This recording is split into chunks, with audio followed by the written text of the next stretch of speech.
कराड तालुक्यातील सुरली घाटात आज सकाळी भीषण अपघात घडला आणि थोडक्यात मोठी दुर्घटना टळली।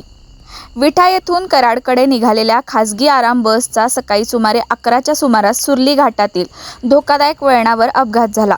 अचानक बसचे ब्रेक फेल झाल्याने चालकाचे वाहनावरील नियंत्रण सुटले आणि काही क्षणातच परिस्थिती गंभीर बनली। स्थितीचे गांभीर्य ओळखून चालकाने बस रस्त्याच्या डाव्या बाजूला घेण्याचा प्रयत्न केला, मात्र वेग जास्त असल्याने बस प्रथम रस्त्यालगतच्या झाडाला जोरदार धडकली आणि पुढील वळणावर जाऊन पलटी झाली। या बसमध्ये प्रवास करणारे 7 ते 8 प्रवासी आणि चालक सुदैवाने बचावले। काही प्रवाशांना किरकोळ दुखापती झाल्या असल्या तरी मोठी जीवितहानी टळल्याने सर्वांनी सुटकेचा निश्वास सोडला। अपघातानंतर काही काळ परिसरात गोंधळाचे वातावरण निर्माण झाले होते। घटनेची माहिती मिळताच कराड तालुका पोलीस स्टेशनचे कर्मचारी आणि महामार्ग वाहतूक पोलीस तात्काळ घटनास्थळी दाखल झाले।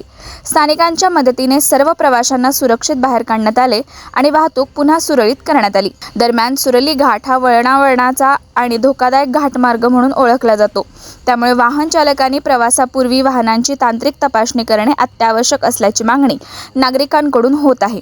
विशेषतः खासगी प्रवासी बसची नियमित तपासणी व्हावी अशी ही जोरदार चर्चा सुरू आहे। सध्या मोठी दुर्घटना टळली असली तरी हा अपघात सर्वांसाठीच एक गंभीर इशारा ठरत आहे।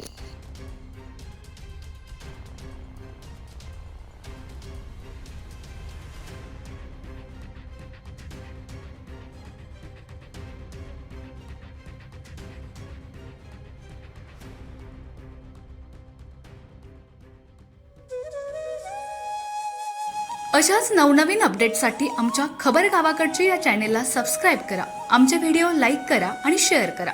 धन्यवाद।